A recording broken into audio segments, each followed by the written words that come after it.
from Louisiana, Mr. Johnson, for 5 minutes.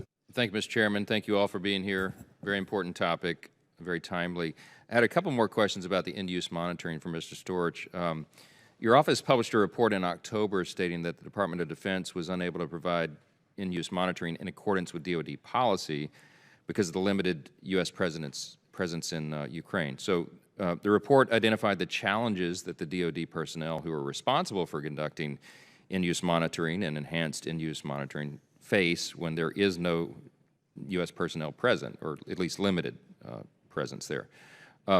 Have we learned any lessons or discovered any best practices to improve that end-use monitoring in Ukraine despite the lack of people there on the ground? So to be clear, the report that was issued in October 2022 was a classified report, so happy to talk more in detail about that during the later session. I believe it's accurate to say that what the report did is it acknowledged the challenges that are faced in those circumstances, such as they were in Ukraine, and the steps that were being taken at the time to try to address those. And as I say, happy to talk more. The reason we initiated the current evaluation, and the reason I didn't want to get ahead of what we're finding, is that as the situation changes and conditions on the ground evolve, we want to go back, and we are going back and looking at what's going on now, what steps have been taken to try to adjust those challenges and where they are and how things move forward. And frankly, Congressman, given the importance of the issue, I think that's something we're going to be looking at as long as this goes on, right? And so that's where we are. And I think we agree we have to do that.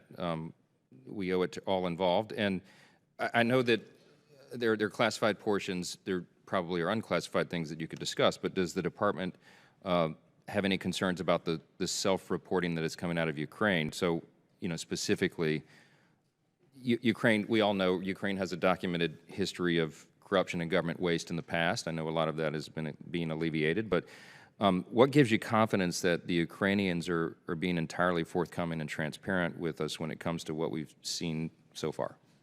So, you know, at some level, that's why we do these audits and reviews, right?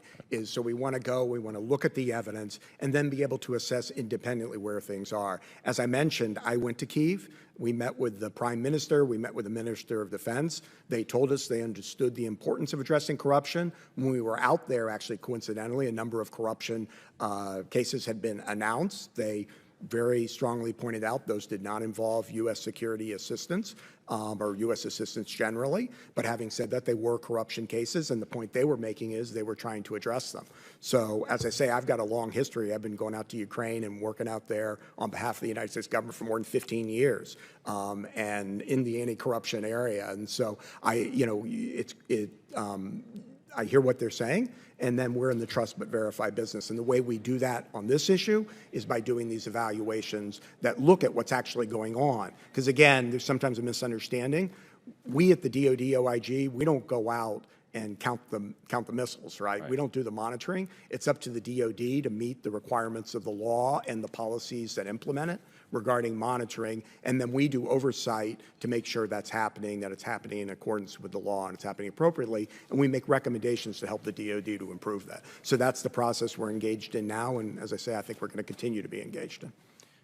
There's just some inherent challenges, as we're acknowledging, when we don't have DoD personnel there. So we want to ensure, of course, that sensitive weapons end up where they're supposed to be.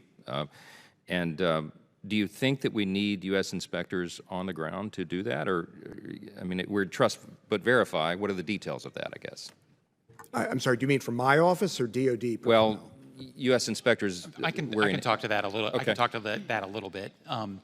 So first of all, we're not just taking the Ukrainians' words for it. They provide us information on their inventories, their transfer logs. We have provided them handheld scanners. That data gets transmitted directly back to us so that we can keep custody. We have shared NATO standard inventory and logistics software, which we also have access to that data. And then, of course, we do have a presence at the embassy. We have an Office of Defense Cooperation, and they have done 6 different site visits out from Kyiv. These are day trips. It's a dangerous place, and we don't have outposts across the country. And they have seen no signs of diversion or that the Ukrainians are not following procedures. So, look, this is an active combat zone, and it's not like Iraq and Afghanistan where we have thousands of soldiers all over the country. So there are inherent restrictions, but we're trying to maximize the use of technology and the people we do have on the ground to get the best site picture as possible. And then, of course, the IG will do oversight to make sure we're doing our job the right way. General time's expired. Chair, and I recognize the gentlelady from New Jersey, Ms. Sherrill, for 5 minutes.